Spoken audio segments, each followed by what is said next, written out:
अध्याय 1591। शुई डोंगलियू की Z slip. जिक्सी आंख खूबसूरत थी। वह जवानी में भी खूबसूरत थी और बुढ़ापे में भी। सफेद बालों और झुर्रियों से भरे चेहरे के बावजूद वह भी खूबसूरत थी। उन 1000 वर्षों के दौरान एक के बाद एक व्यक्ति का निधन होता चला गया। जब भी कोई परिचित व्यक्ति अंतिम सांस लेता, मेंग हाओ का दर्द बढ़ता जाता। कभी कभी वह कड़वाहट से हंसता था। वह स्वर्ग को तो बंद कर सकता था, लेकिन इस अभिशाप के सामने वह बेबस था। स्वर्ग का अभिशाप एक यातना थी। जिसने भी उसे मारा था, उसके लिए ये यातना थी। वह व्यक्ति हमेशा अकेला ही रहेगा, समय को बीतते हुए देखता रहेगा, नीले सागरों को हरे भरे खेतों में बदलते हुए देखता रहेगा। यह एक रणनीति थी, एक योजना थी। जब ओल्हेवन बेहद कमजोर हो जाता, तो वह इस चालाकी भरी रणनीति का इस्तेमाल करके अपने दुश्मन के दिल को सड़ा सकता था। केवल इसी तरह से ओल्हेवन को जीत हासिल करने का मौका मिल सकता था। मेंग हाओ इस तथ्य से भली भांति परिचित था। फिर भी वह अपनी भावनाओं को दबा नहीं सकता था। वह घटित हो रही घटनाओं को अनदेखा नहीं कर सकता था। जब उसके पालक पिता के यूनहाई धीरे धीरे कमजोर होकर मृत्यु के करीब पहुंचने लगे, तो वह फूट फूट कर रोया। वह एक बच्चे की तरह के यूनहाई के बिस्तर के सामने घुटनों के बल बैठ गया और उसकी आंखों से आंसू बहने लगे। तुम क्यों रो रहे हो? के यूनहाई ने प्यार भरी कोमल आवाज में कहा। मैं हजारों साल जी चुका हूं। मैंने तुम्हारे साथ और जियोसी के साथ समय बिताया है। मैं इससे संतुष्ट हूं। उसने हाथ बढ़ाकर मेंग हाओ के सिर पर थपथपाया, और फिर उसकी आंखों की चमक धीरे धीरे फीकी पड़ गई। उन 1000 वर्षों के दौरान बहुत से लोग मारे गए। फिर भी कुल मिलाकर पर्वत और सागर क्षेत्र के साधक मजबूत होते गए। कई शक्तिशाली विशेषज्ञ सामने आए। जहां तक वरिष्ठ पीढ़ी के सदस्यों की बात है, श्राप की स्थिति से अवगत होते ही वे भी सार्वजनिक जीवन से अलग हो गए। जल्द ही एक बिल्कुल नया पर्वत और सागर क्षेत्र अस्तित्व में आया। पहाड़ों और समुद्रों के बीच युद्ध शुरू हुए, युद्ध लड़े गए। हालांकि उस क्षेत्र के प्राकृतिक नियमों के कारण ऐसे युद्ध सीमित दायरे में ही हुए। कई साल बीत गए, 1 और 1000 साल। पर्वत और सागर लोक के वृद्ध साधक एक एक करके देहांतवास करते चले गए। क्षितिगर्भ भी उनमें से एक थे। अपने अंतिम समय से पहले वह मेंग हाओ और जू किंग से मिलने गए। उनका चेहरा उम्र से भरा हुआ था, और उस स्नेह और दयालुता से परिपूर्ण था जिसे वह शायद ही कभी दूसरों को दिखाते थे। जिस रात वह उनसे मिलने आया था, उसी रात वह चुपचाप मौत के मुंह में चला गया। इसके बाद दादा मेंग का नंबर आया, फिर दादा फोंग का, उसके बाद फैन डोंगर का। एक एक करके मेंग हाओ के कबीले के सदस्य और उसके दोस्त मरते चले गए। हर मौत उसके दिल में छुरा घोंपने जैसी थी। इस समय तक जू किंग के बाल सफेद हो चुके थे। फिर भी वो मरी नहीं। मेंग हाओ ने उसे अपना खून पिलाया, जो जीवन शक्ति से भरपूर था। लेकिन उम्र के साथ साथ उनका चेहरा मुरझाने लगा। आखिरकार हालत ऐसी हो गई कि वे बिस्तर पर लेटने के अलावा कुछ नहीं कर सकती थी। इसके बावजूद मेंग हाओ के लिए उनके दिल में बसी कोमल भावनाएं कभी कम नहीं हुई। ऐसा लगता था मानो पूरी जिंदगी उन्हें निहारना भी उनके लिए काफी नहीं था। फिर भी वह नाराज नहीं लग रही थी, बल्कि वह उसके साथ बीते हजारों साल बिताने से संतुष्ट थी। उसे बस इस बात का अफसोस था कि उसने उसे कोई संतान नहीं दी। ऐसा नहीं था कि वह संतान नहीं चाहती थी, बल्कि उसने जानबूझकर संतान न पैदा करने का फैसला किया था। वह नहीं चाहती थी कि उसके अपने बच्चे भी इस अभिशाप के प्रकोप से पीड़ित हों। समय एक नदी की तरह धीरे धीरे बहता चला गया। 1 और 1000 साल बीत गए। अब तक मरने वालों की संख्या अकल्पनीय थी। पिछली पीढ़ी के अनगिनत साधक मिट्टी में मिल गए थे। केवल मुट्ठी भर लोग ही बचे थे जिन्होंने प्राचीन पर्वत और सागर युद्ध में भाग लिया था। शुई डोंगलियू हजारों वर्षों तक जीवित रहे, लेकिन अंततः उन्हें भी मृत्यु के मार्ग पर चलना पड़ा। मृत्यु से पहले उन्होंने मुस्कुराते हुए मेंग हाओ की हथेली में एक जेड पर्ची रख दी। फिर उन्होंने मेंग हाओ की ओर देखा, उनकी आंखों में ज्ञान और दूरदर्शिता की चमक थी। भूलना मत, उस जेड पर्ची को देखने के बाद उसमें लिखी बातों को याद कर लो और फिर उसे नष्ट कर दो। ये मेरे अनुमान है, श्राप को दूर करने के तरीके के बारे में। जेड पर्ची लेने के बाद मेंग हाओ ने शुई डोंगलियू का आत्मा बीज एकत्र किया और उसे बर्फीले पहाड़ पर ले गया। उसने जेड पर्ची की जांच की और फिर उसे नष्ट कर दिया।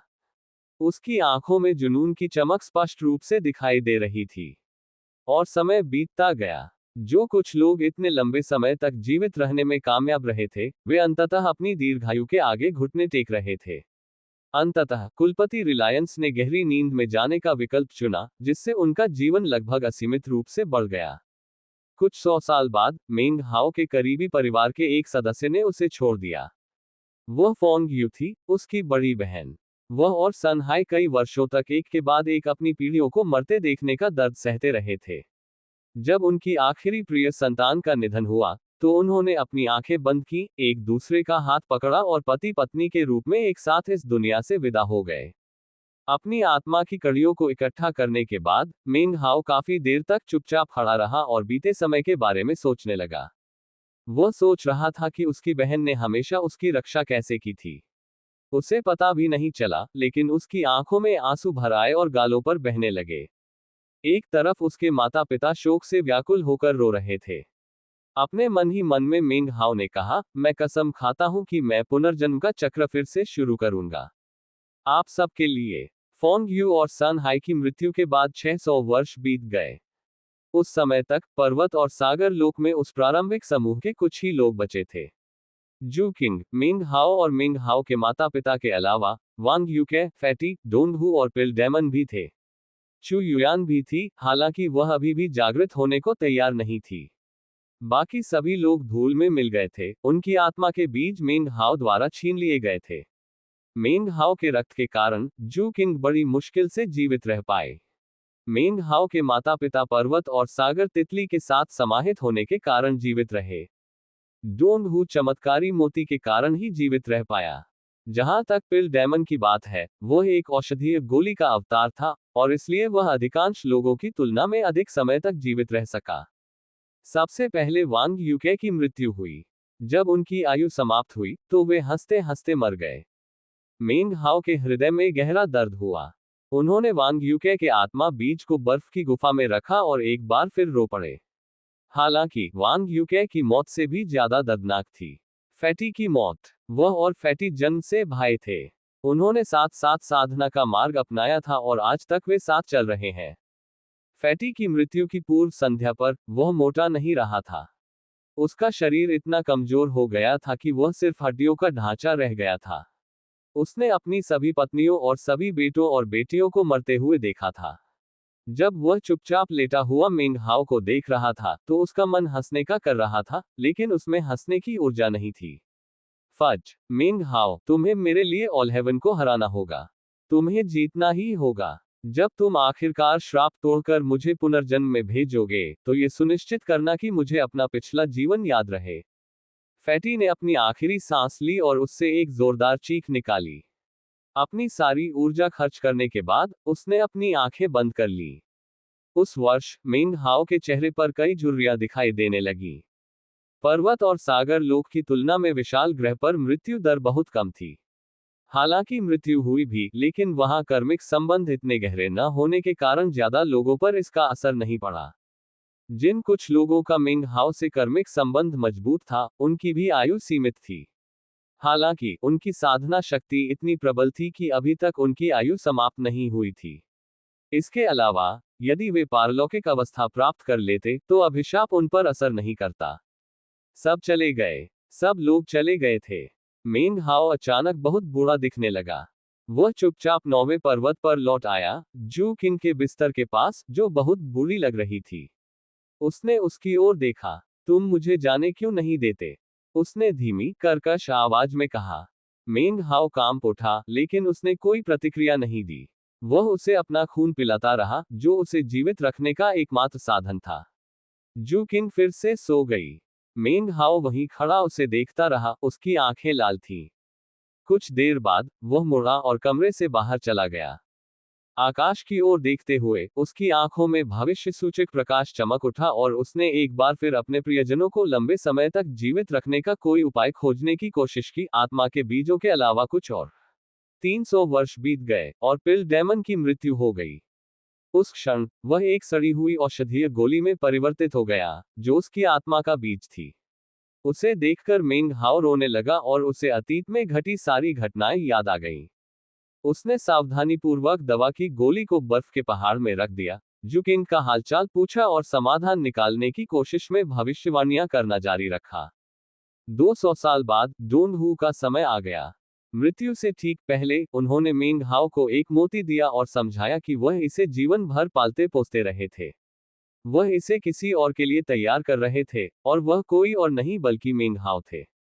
जैसे ही मोती मेंग हाओ के सामने तैरता हुआ आया, तोता उड़ गया। पिछले कई हजार वर्षों में न तो तोता और न ही मांस का टुकड़ा प्रकट हुआ था। जब उन्होंने मेंग हाओ को उसके शोक में देखा, तो उनके हृदय में भी वही शोक उमड़ उठा। दुर्भाग्यवश वे उसकी सहायता के लिए कुछ भी नहीं कर सकते थे। तोते ने मोती उठाया और उसे तांबे के दर्पण पर एक विशेष स्थान पर रख दिया, और दोनों आपस में जुड़ गए।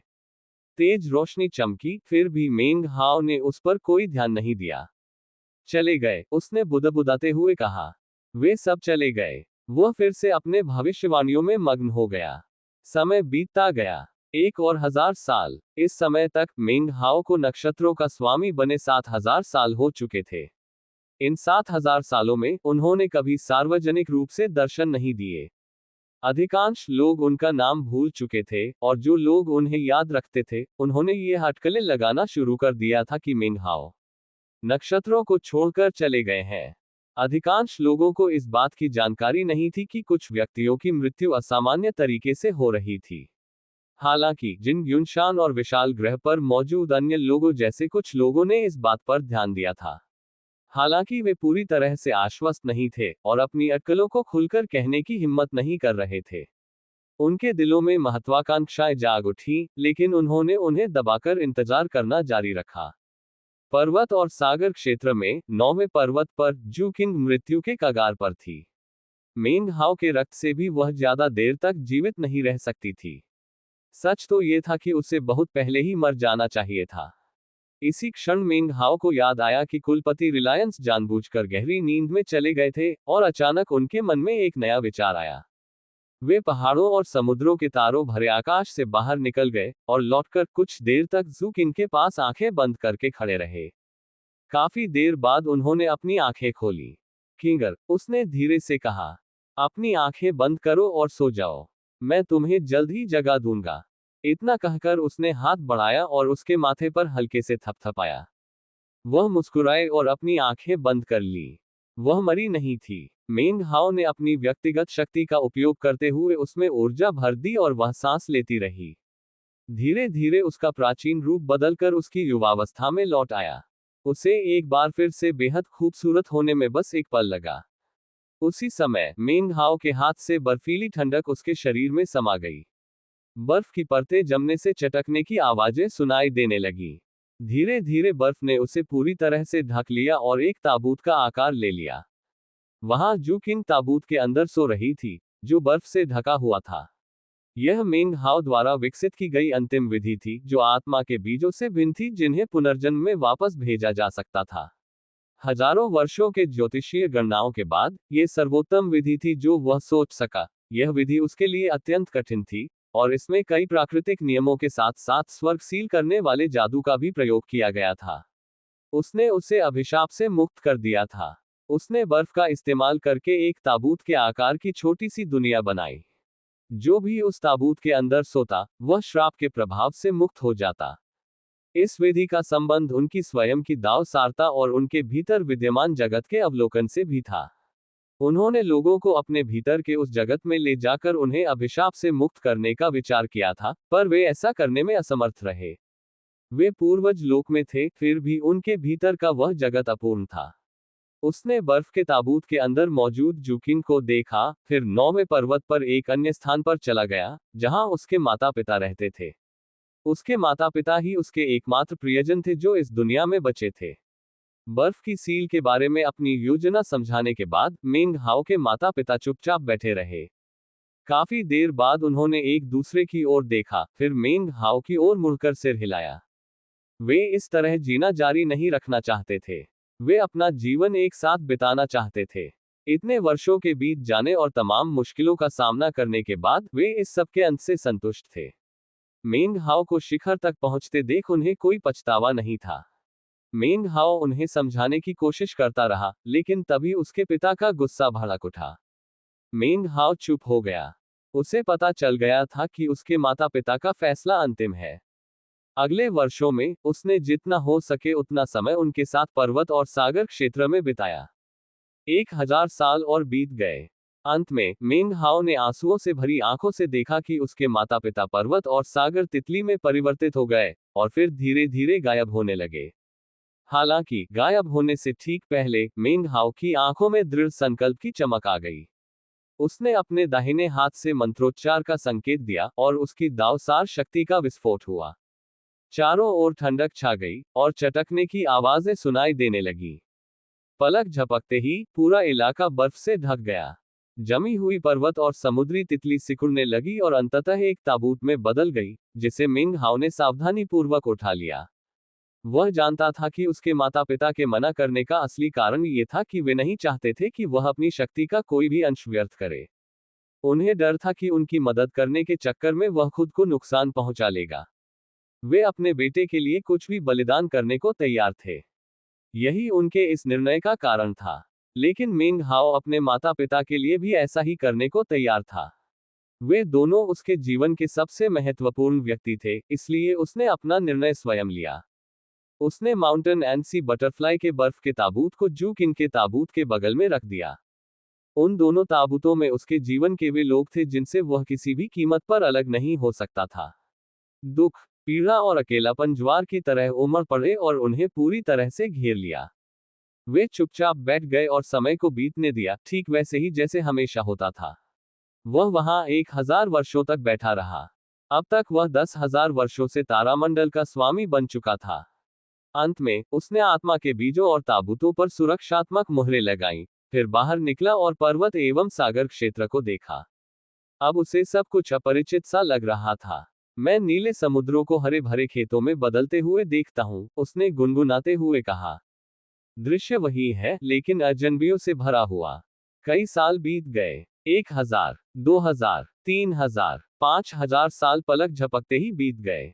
10,000 वर्षों के बाद, जिसमें मिंग हाओ कभी सार्वजनिक रूप से प्रकट नहीं हुए, उनका नाम साधकों की अगली पीढ़ियों द्वारा काफी हद तक भुला दिया गया था।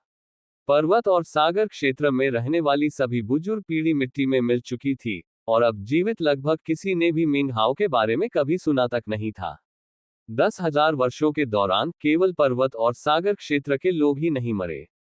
विशाल विस्तार विद्यालय जैसे तारामंडल के अन्य हिस्सों में भी साधक देहांत में चले गए, हालांकि उन अन्य स्थानों पर इसका प्रभाव उतना स्पष्ट नहीं था।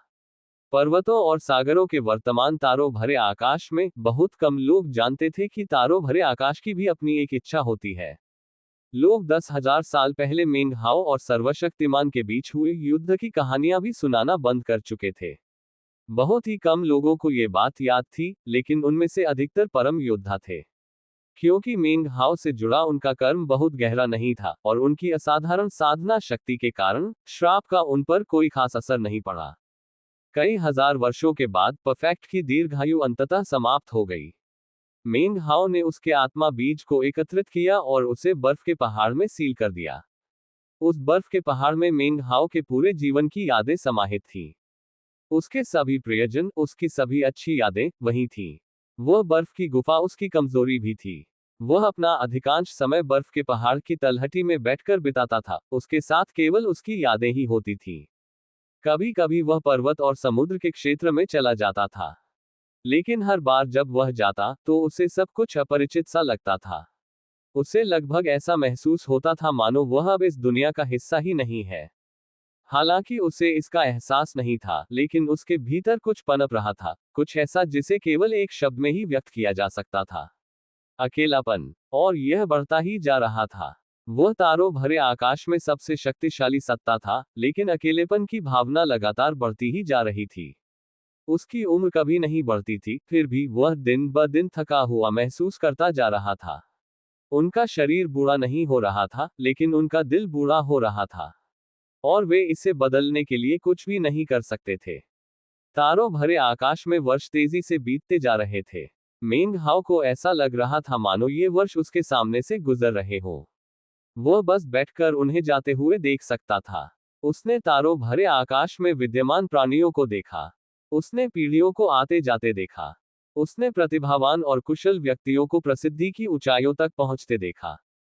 उसने ऐसे लोगों को भी देखा जिन्हें दूसरे अमानवीय कहते थे। उसने नए शक्तिशाली विशेषज्ञों को अपना नाम कमाते देखा। पर्वत और सागर क्षेत्र की समृद्धि जारी रही। अब बहुत कम लोग ही श्राप के निशान से ग्रस्त थे। जैसे जैसे लोग मिंग हाओ को भूलते गए, उससे जुड़ा कर्म क्षीण होता गया। यद्यपि उनमें से कई लोगों की आयु अभी भी थोड़ी सीमित थी, लेकिन पर्वत और सागर क्षेत्र के अनमोल खजाने में रहने के कारण उनकी साधना की गति में काफी वृद्धि हुई थी। 9 पर्वतों और सागरों में प्राकृतिक नियम दानव मोहर लगाने वालों के संघ की 9 महान जादू टोने पर आधारित थे।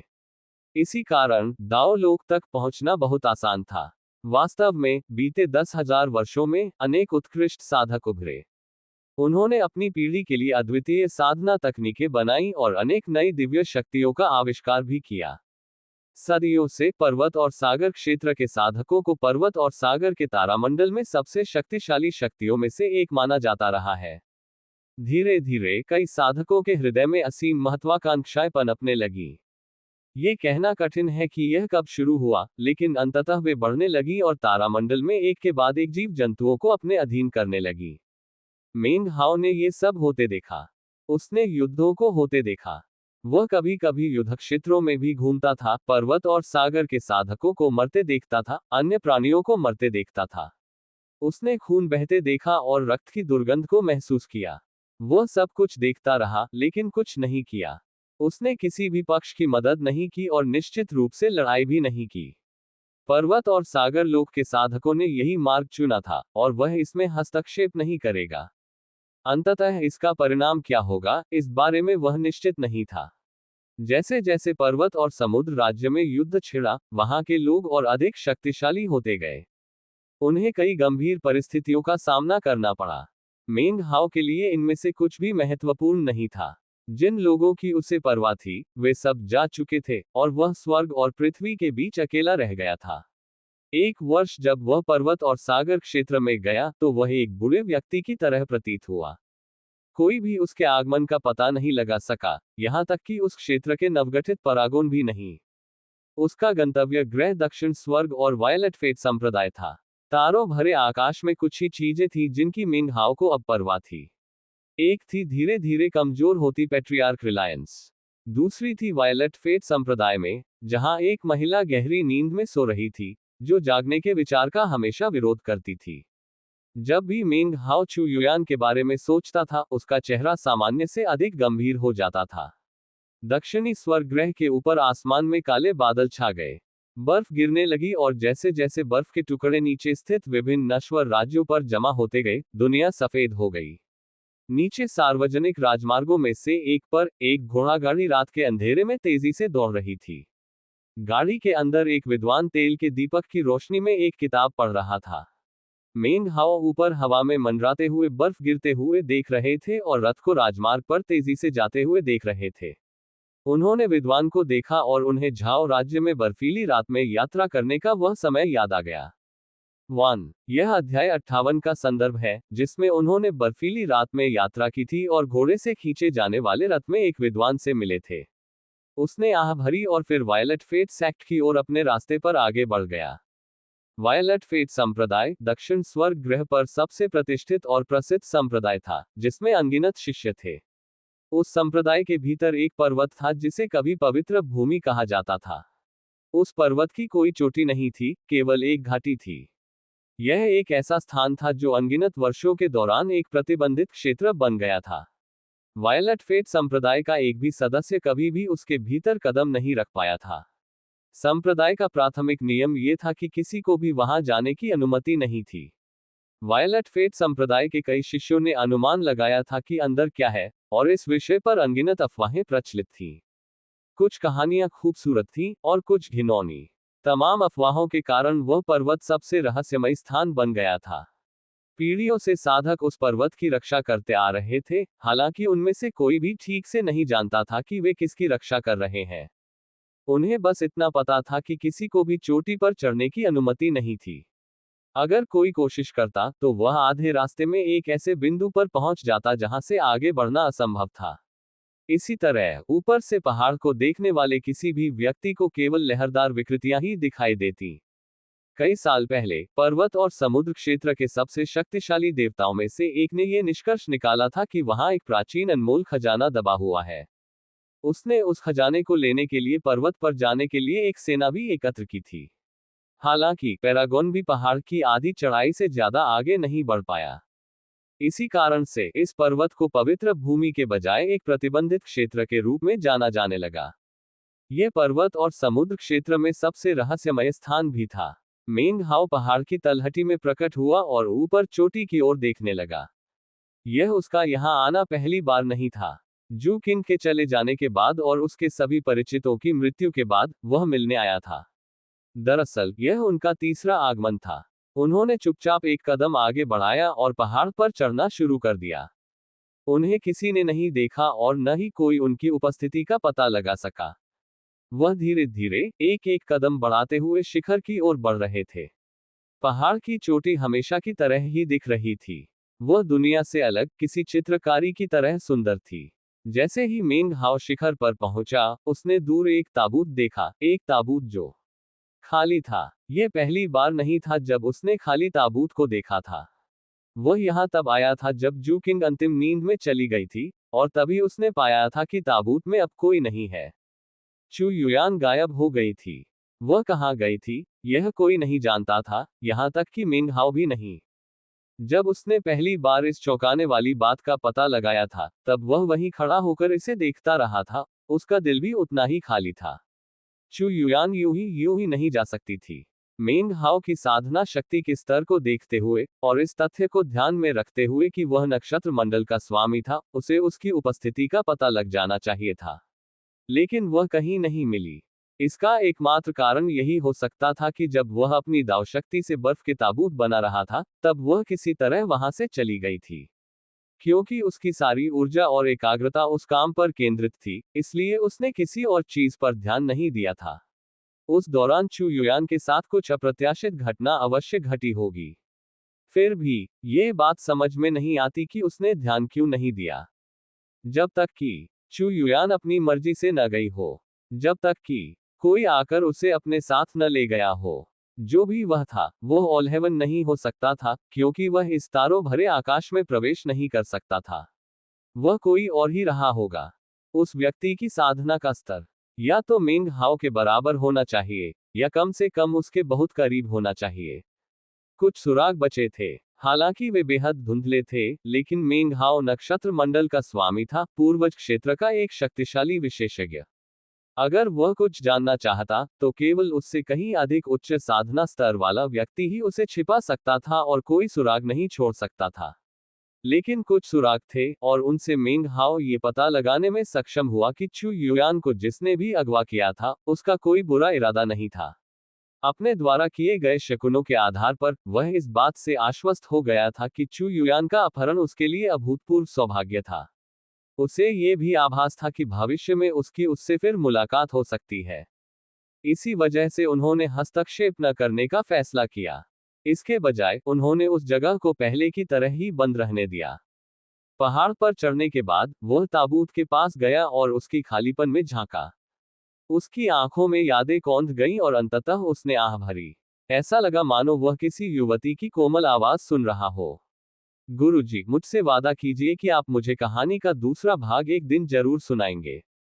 मेंग हाओ को पहले से कहीं ज्यादा खालीपन महसूस हो रहा था। जब जू किंग सो गई, तो उसने उसका दिल ही छीन लिया। जब वह वहां खड़ा चू युयान के बारे में सोच रहा था, तो ऐसा लग रहा था मानो उसकी इच्छा शक्ति भी छिन गई हो। समय बीतता गया और मेंग हाओ पहले से कहीं अधिक बूढ़ा दिखने लगा। वह अकेलेपन से पूरी तरह घिरकर आकाश की ओर देखने लगा। अंततः वह चला गया। वह पर्वत और सागर क्षेत्र में घूमता रहा, पहाड़ों पर गया, समुद्रों की ओर बढ़ा। अंततः वह 9वें सागर तक पहुंचा। वहां वह रुका और नीचे की ओर देखा। 9वां सागर आधा से अधिक सूख चुका था। गाइडिंग ट्री रेन कर्म द्वारा मेंग हाओ से जुड़ी हुई थी, और इस प्रकार श्राप के प्रभाव में थी। कुलपति रिलायंस की तरह उसने भी अपनी आयु बढ़ाने के लिए नींद की अवस्था में प्रवेश करना चुना था। जब उसने 9वें सागर की ओर देखा, तो उसे अभी भी गाइडिंग ट्री वर्षा से हल्की हल्की तरंगें महसूस हो रही थी। धीरे धीरे उसका मन शांत होने लगा। वह आगे बढ़ा और 9वें पर्वत पर लौट आया, उस बर्फीली गुफा में जहां उसकी सारी यादें बसी थीं। वह अपने माता पिता और जूकिन के बर्फीले ताबूतों के पास पालथी मारकर बैठ गया और उसकी आंखों में एकाग्रता और जुनून झलक रहा था। इतना समय बीत जाने के बाद भी उसने ऑलहेवन के अभिशाप को तोड़ने का विचार नहीं छोड़ा था। हाल ही में उनके मन में एक नया विचार आया, एक ऐसा विचार जो पागलपन जैसा लग रहा था। 9 दानव सील करने वाले जादू के बाद मुझे आश्चर्य है कि क्या वास्तव में कोई 10वां जादू भी है। समय बीतता चला गया। 1000 साल, 2000, 3000, अब तक मेंग हाओ और ऑलहेवन के बीच हुए युद्ध को 20,000 वर्ष बीत चुके थे। इस दौरान वास्ट एक्सपेंस स्कूल में उनके कई परिचित लोग मारे गए। पर्वतों और सागरों के तारों भरे आकाश में मेंग हाओ को याद रखने वाले लोगों को ढूंढना फीनिक्स का पंख या किलिन का सींग ढूंढने से कहीं ज्यादा मुश्किल होगा। जो भी लोग मौजूद थे वे प्राचीन और विलक्षण प्राणी थे। दूसरे 10,000 वर्षों के काल में पर्वत और समुद्र साम्राज्य का विस्तार जारी रहा। यह अधिक शक्तिशाली तो हुआ, लेकिन साथ ही साथ अधिक भ्रष्ट भी। 9 पर्वत 9 अलग अलग गुटों में बंट गए, जो आपस में षड्यंत्र रचते और लड़ते रहे। बात यहां तक पहुंच गई थी कि वे एक दूसरे से अलग होना चाहते थे। अगर 9 पर्वत और समुद्रों को अलग करना असंभव न होता, तो वे निश्चित रूप से अलग हो जाते। बेशक यह विभाजन भौतिक नहीं था, बल्कि उस राज्य के लोगों के दिलों में था। 9 पर्वतों और समुद्रों के बीच ढालें खड़ी कर दी गईं। अतीत में उन सभी का आपस में संबंध था, लेकिन अब वे अलग अलग दुनिया बन गए। एक से दूसरे में जाने का एकमात्र तरीका लड़ाई और हत्या करना था। पर्वत और समुद्र क्षेत्र के बाहर का विस्तार भी इसी प्रकार विभाजित किया गया था। जैसे जैसे अधिकाधिक जीव जंतुओं को अधीन किया गया, पर्वत और सागर लोक अंततः उस चरम अवस्था तक पहुंच गया, जो अतीत में 3000 निम्न लोकों पर शासन करने के समय के समान थी। वास्तव में उन्होंने उस अवस्था को भी पार कर लिया और हजारों अन्य प्रकार के जीव जंतुओं पर शासन करने लगे। आकाश के भीतर एक और शक्ति विद्यमान थी। पहले 10,000 वर्षों के दौरान यह अपेक्षाकृत शांत रही, लेकिन दूसरे 10,000 वर्षों में इसका विस्फोटक विस्तार हुआ। ये थी विशाल विस्तार स्कूल। विशाल विस्तार विद्यालय अतीत में सर्वोपरि शक्ति था, और 10,000 वर्षों के दूसरे कालखंड के दौरान इसका फिर से विस्तार होने लगा।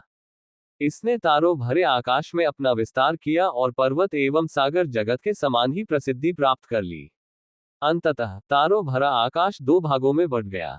जैसा कि अपेक्षित था, टकराव उत्पन्न हो गया। छोटे मोटे संघर्ष बढ़ते बढ़ते तीव्र होते गए। अंततः दोनों शक्तियां आग और पानी की तरह एक दूसरे के लिए असंगत हो गईं। अधिकाधिक शक्तिशाली विशेषज्ञ उभरने लगे। पर्वत और सागर क्षेत्र को उस अनमोल खजाने से प्राप्त सभी शक्तियों का पूर्ण अधिकार प्राप्त था, जो स्वयं उस क्षेत्र में समाहित था। यद्यपि पिछली पीढ़ी के सभी विशेषज्ञ मर चुके थे, फिर भी नए विशेषज्ञ कर्म से प्रभावित थे और उनकी आयु अपेक्षाकृत कम थी। इसी कारण यद्यपि उनके पास शक्तिशाली विशेषज्ञों की संख्या बहुत अधिक थी, फिर भी उनकी कुल संख्या सीमित थी। विशाल विस्तार विद्यालय की स्थिति भी कुछ ऐसी ही थी। पिछली पीढ़ी के सबसे शक्तिशाली विशेषज्ञ या तो मर चुके थे या एकांत ध्यान में लीन थे। उनके पास पर्वत और सागर क्षेत्र की तरह कोई अनमोल खजाना नहीं था, लेकिन उनके शक्तिशाली विशेषज्ञ अधिक समय तक जीवित रह सकते थे। अंततः किसी भी पक्ष को स्पष्ट बढ़त नहीं मिली और दोनों पक्ष लगभग बराबरी पर थे।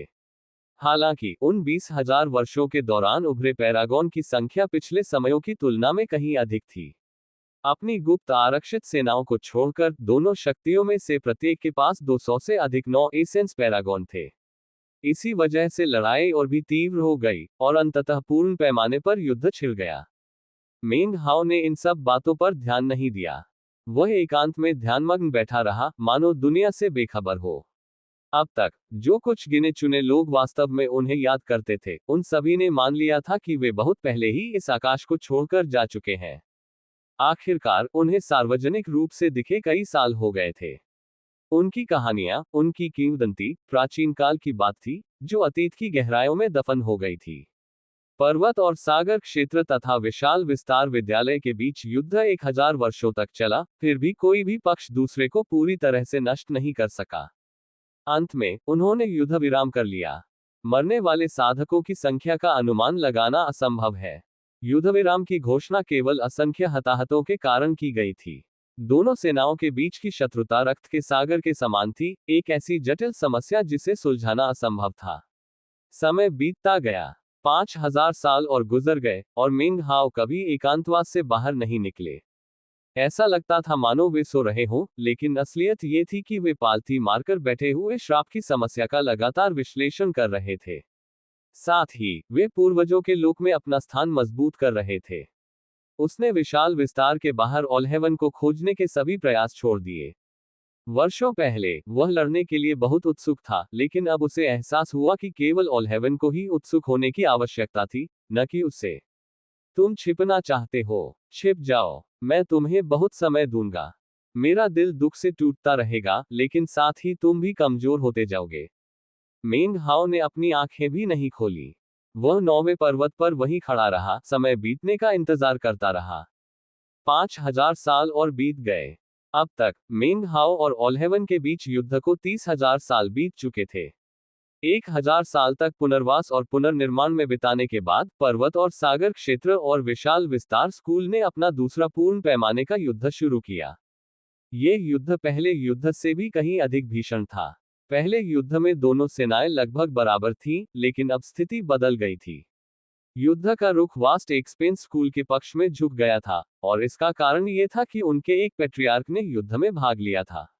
वह कुलपति कई वर्षों तक जीवित रहे, वास्तव में इतने लंबे समय तक कि बहुत से लोग उन्हें पूरी तरह से भूल चुके थे। अधिकांश लोगों के लिए वे अतीत के व्यक्ति थे, एक ऐसे व्यक्ति जो केवल किंवदंतियों में मौजूद थे। उनका नाम शा जिउदोंग था। 30,000 वर्षों की तपस्या के दौरान उनकी मृत्यु नहीं हुई थी। अंततः वे प्रकट हुए, उनकी साधना शक्ति एक आश्चर्यजनक स्तर तक पहुंच चुकी थी। वे अब बहुत बूढ़े हो चुके थे, इतने बूढ़े कि उनसे सड़न और मृत्यु की आभा निकलती थी। इसके बावजूद उन्होंने अकेले ही पर्वत और सागर लोक के कई 9 तत्व वाले श्रेष्ठ योद्धाओं का संहार किया। उन्होंने अकेले ही युद्ध का पूरा रुख बदल दिया। उनकी अजेयता ने उनके शत्रुओं के दिलों में निराशा भर दी। उनके प्राचीन शरीर में असीम शक्ति समाहित प्रतीत होती थी, लेकिन जब वे पर्वत और सागर के साधकों को देखते थे तो उनके भाव हमेशा मिश्रित होते थे। ऐसा लगता था मानो वे अतीत के बारे में सोच रहे हों, जैसे उनकी दृष्टि में गहराई में कोई भयानक और डरावनी शक्ति विद्यमान हो। जब शा जिउदोंग युद्ध में शामिल हुआ, तो पर्वत और सागर साधकों को तुरंत भारी हार का सामना करना पड़ा। विशाल विस्तार विद्यालय की सेना ने उन्हें बार बार खदेड़ते हुए तब तक धकेला जब तक वे अपने घर के ठीक बाहर नहीं रह गए। 9 पर्वतों और 9 सागरों के बाहर भीषण नरसंहार हुआ। इस समय जब पर्वत और सागर क्षेत्र के साधक पूरी तरह से हताश थे, शा जिउदोंग ने दांत पीसकर क्षेत्र में आक्रमण का नेतृत्व करने की तैयारी की। हालांकि जैसे ही उन्होंने वास्तव में सीमा में प्रवेश किया, 9 पर्वत और 9 सागर कांपने लगे, और ऐसी शक्ति उत्पन्न हुई जिससे सभी साधक थरथरा गए। वह शक्ति स्वयं 9 पर्वत और 9 सागरों से उत्पन्न हुई थी। ये कुछ ऐसा था जो आकाश और पृथ्वी को हिला सकता था, और जिसके कारण पूरा तारामंडल गड़गड़ाहट की आवाजों से भर गया। पर्वत और सागर लोक के साधक तुरंत सजग हो गए। क्या यही हमारे पूर्वजों की शक्ति है? मैंने एक बार एक कहानी सुनी थी कि पर्वत और समुद्र का क्षेत्र वास्तव में एक अनमोल खजाना है, जिसे प्राचीन काल में किसी पूर्वज ने बनाया था। पर्वत और सागर क्षेत्र के साधक उत्साह में डूबे हुए थे, तभी शा जिउदोंग ने दर्द भरी चीख मारी। पर्वत और सागर क्षेत्र से उत्पन्न विस्फोटक शक्ति ने उसे थरथरा दिया। वह तुरंत पूरी गति से पीछे की ओर गिर पड़ा। मेरी गलती, मेरी गलती, कृपया मुझे बख्श दीजिए, पुराने दिनों की खातिर। शा जिउदोंग भय और आतंक से व्याकुल हो गया और तुरंत अपनी जान की भीख मांगने लगा। 30,000 साल पहले का वही डर आज भी उसके दिल में मौजूद था। हालांकि जैसे ही ये शब्द उसके मुंह से निकले, उसे एहसास हुआ कि यह शक्ति मिंग हाओ से नहीं, बल्कि स्वयं पर्वत और सागर क्षेत्र से आ रही है। वह अचानक कड़वी हंसी हंसने लगा। तो मुझे मारने की कोशिश तुम नहीं कर रहे हो। तुम तो अब यहां हो भी नहीं। मुझे मारने की कोशिश तो बस उस अनमोल खजाने की शक्ति कर रही है जिसे तुम पीछे छोड़ गए हो। मैं, शा जिउदोंग, लगभग पारलौकिक साधना स्तर पर हूं। फिर भी मैं तुम्हारे द्वारा छोड़े गए उस अनमोल खजाने का मुकाबला नहीं कर सकता। इससे पहले कि वह और पीछे हट पाता, पर्वत और सागर तथा विशाल विस्तार संप्रदाय के सभी साधकों ने देखा कि यह अजेय प्रतीत होने वाला विलक्षण व्यक्ति 9 पर्वतों और 9 सागरों की पीछा करने वाली शक्ति से घिर गया। वह शक्ति एक पर्वत और एक सागर के रूप में परिवर्तित हो गई, जो फिर शा जियोदोंग पर टूट पड़ी। चारों दिशाओं में एक जोरदार धमाका गूंजा, जिससे हर कोई कांप उठा। जब पहाड़ और समुद्र की छवि धुंधली पड़ गई, तो शा जियोदोंग का केवल एक खून से सना हुआ नमूना ही बचा रहा। वह शरीर और आत्मा दोनों से मर चुका था। अपनी असाधारण शक्ति के बावजूद वह एक ही हमले में मारा गया था। उनकी मृत्यु से पूरा युद्ध क्षेत्र सन्नाटे में छा गया। विशाल विस्तार विद्यालय के साधक कांपने लगे और फिर भय से चिल्लाने लगे। वे जानते थे कि वे पूरी तरह से पराजित हो चुके हैं, और जब उन्होंने 9 पर्वतों और 9 सागरों की ओर देखा, तो उनके चेहरे पर घोर भय का भाव था। इसके ठीक विपरीत पर्वत और सागर लोक के साधक अत्यंत प्रसन्न थे। उन्हें लगभग विश्वास ही नहीं हो रहा था कि उन्होंने अभी अभी क्या देखा है, और अचानक उन्हें एहसास हुआ कि उनके अपने घर के बारे में भी कुछ ऐसी बातें हैं जिन्हें वे पूरी तरह से नहीं समझते हैं। ये बात और भी महत्वपूर्ण हो जाती है क्योंकि कई लोगों ने शा जियोदोंग के मरने से ठीक पहले बोले गए शब्दों को सुना था। वे समझ सकते थे कि वह भयभीत था, फिर भी कोई निश्चित नहीं था कि वह किससे बात कर रहा था। जाहिर तौर पर वह बहुत पुराने समय का कोई व्यक्ति था, जिसने जानबूझकर अपना नाम मिटा लिया था। जाहिर है, वह एक अत्यंत गौरवशाली शख्सियत था जिसे कोई याद नहीं करता था। और इस प्रकार युद्ध समाप्त हो गया। मेंग हाओ एकांत में ही रहे। उन्होंने अपनी आंखें खोली और जब उन्होंने तारों भरे आकाश की ओर देखा, तो उनकी दृष्टि अत्यंत प्राचीन प्रतीत हुई। कुछ क्षण बीतने के बाद उन्होंने अपनी आंखें बंद कर ली और ध्यान में लीन हो गए। शा जियोदोंग के अंतिम शब्द पर्वत और सागर क्षेत्र के साधकों के लिए एक नई दुनिया के द्वार खोलते प्रतीत हुए। अगले कई हजार वर्षों में अनेक लोगों ने अपने घर के इतिहास का शोध करना शुरू किया, ये जानने के लिए कि इसकी शुरुआत कैसे हुई। उन्होंने विस्तार की योजना छोड़ दी और विशाल विस्तार स्कूल के साथ युद्ध छेड़ने के सभी प्रयास त्याग दिए। इसके बजाय उन्होंने अपने इतिहास की जड़ों तक पहुंचने पर ध्यान केंद्रित किया। समय बीतता गया। 10,000 वर्षों का चौथा काल भी बीत गया। पर्वत और सागर क्षेत्र के साधक आत्मचिंतन में लीन रहे, लेकिन विशाल विस्तार विद्यालय इसके बिल्कुल विपरीत था। वे तारों भरे आकाश में विचरण करते हुए अधिक से अधिक क्षेत्र पर कब्जा करते रहे। हालांकि वे पर्वत और सागर क्षेत्र के बारे में कुछ करने को लेकर हमेशा दुविधा में रहते थे। वह झिझक 10,000 वर्षों तक बनी रही। लेकिन फिर विशाल विस्तार स्कूल के एक अन्य कुलपति में एक चौंकाने वाला परिवर्तन हुआ। एकांतवास से बाहर आने वाला व्यक्ति बहुत वृद्ध था और उसने स्वर्ण वस्त्र धारण कर रखा था। सभी लोग उसे स्वर्ण वस्त्रधारी कुलपति कहकर पुकारते थे। वह कोई और नहीं बल्कि जिन युनशान था। तारों से भरा आकाश पूरी तरह हिल गया। अनगिनत जीव थरथरा उठे और सभी साधक विशाल विस्तार विद्यालय से निकलने वाली दिव्य ऊर्जा को महसूस कर सकते थे। हजारों वर्ष बीत चुके थे और जिन युनशान उन गिने चुने लोगों में से एक थे जिन्हें अतीत की घटनाएं याद थी। उन्होंने पारलौकिक दीक्षा प्राप्त की थी और मिंग हाओ के साथ युद्ध में गए थे। उन्होंने मिंग हाओ को लड़ते हुए देखा था और उनसे बहुत प्रभावित हुए थे। अंत में हजारों वर्षों के बीत जाने के बाद जब उनकी आयु लगभग समाप्त होने वाली थी, तब उनका शरीर पारलौकिक अवस्था में पहुंच गया। वे उस अवस्था में पहुंच गए जो वर्षों पहले 9 मुहरों के समान थी। उन्होंने पारलौकिक अवस्था के मार्ग पर अपना पहला कदम रख दिया था। इसके तुरंत बाद उन्होंने साधना स्तर में भी अभूतपूर्व प्रगति हासिल कर ली। उसके पास केवल एक अलौकिक आत्मा की कमी थी। हालांकि आत्मा की प्राप्ति ही सबसे कठिन चरण था। यद्यपि उसकी प्रचंड शक्ति अभी चरम पर नहीं पहुंची थी, फिर भी एक अलौकिक शरीर और साधना स्तर के साथ वह पूर्णता के आधे से अधिक चरण पर पहुंच चुका था। वह वास्तव में उन लोगों में शुमार हो सकता था जिन्होंने अलौकिक अवस्था प्राप्त कर ली थी। उस अविश्वसनीय रूप से उच्च स्तर तक पहुंचने और एकांत ध्यान से बाहर आने के बाद जिन युनशान ने पूरे विशाल विस्तार स्कूल और यहां तक कि पूरे तारामंडल को भी झकझोर दिया। बाहर आने के बाद उन्होंने सबसे पहले सभी शीर्ष 9 तत्व विशेषज्ञों को युद्ध के लिए चुनौती देना शुरू कर दिया। चाहे वे अतीत के लोग हो या हाल के सहस्राब्दियों में उभरे लोग, उसने उन सभी को चुनौती दी। हैरानी की बात यह थी कि उसकी सूची में पहला नाम वास्ट एक्सपेंस स्कूल के पूर्व संप्रदाय प्रमुख का था।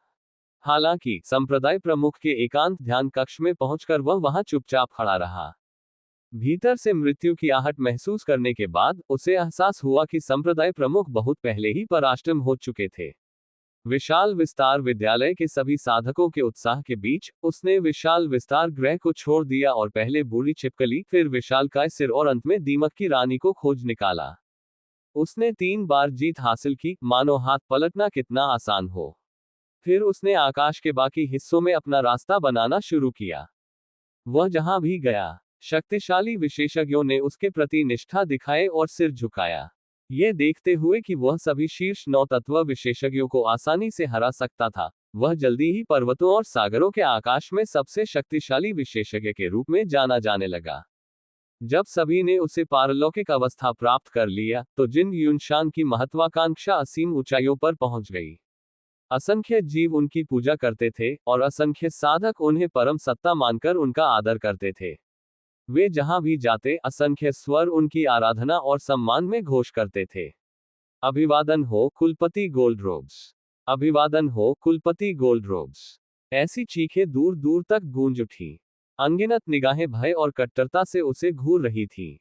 मोक्ष प्राप्त करने की अनुभूति ने उसे मिंग हाओ और मिंग हाओ के उस गौरव और प्रतिष्ठा के बारे में सोचने पर मजबूर कर दिया, जो उसने कभी हासिल की थी। हो सकता है मैं मिंग हाओ जितना ताकतवर न हूं, लेकिन अंतर बहुत ज्यादा नहीं हो सकता। जिन युनशान ने हाथ हिलाया, जिससे उस क्षेत्र के प्राकृतिक नियम बदल गए। यह एक मदहोश कर देने वाला एहसास था जिसने उसे रोमांच से भर दिया और उसकी हंसी पूरे तारों भरे आकाश में गूंज उठी। अंततः उसकी नजर पर्वत और समुद्र के क्षेत्र पर पड़ी। उन्हें यह विश्वास नहीं हो रहा था कि हजारों वर्षों के बीत जाने के बाद भी मिंग हाओ अभी भी मौजूद है। उन्हें पूरा यकीन था कि मिंग हाओ लगभग निश्चित रूप से इस दुनिया से जा चुका है।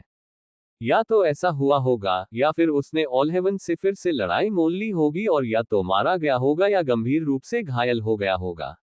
इसके बावजूद उसने खुद को रोक लिया। उसके दिल में बसा मिंग हाओ का खौफ उसे हिचकिचाने पर मजबूर कर रहा था। जब भी वह मिंग हाओ के बारे में सोचता, डर से भर जाता। इसलिए उसने पर्वत और सागर क्षेत्र से अपनी निगाहें हटा ली और इंतजार करने लगा। समय बीतता गया। 10,000 साल और बीत गए। जिन युनशान के कारण विशाल विस्तार स्कूल ने अंततः पर्वत और सागर क्षेत्र को छोड़कर पूरे तारामंडल पर अपना अधिकार जमा लिया। जिन युनशान ने कभी उस पर आक्रमण नहीं किया। इसके बजाय वह देखता और प्रतीक्षा करता रहा, अभी तक कोई कार्रवाई करने का साहस नहीं किया था।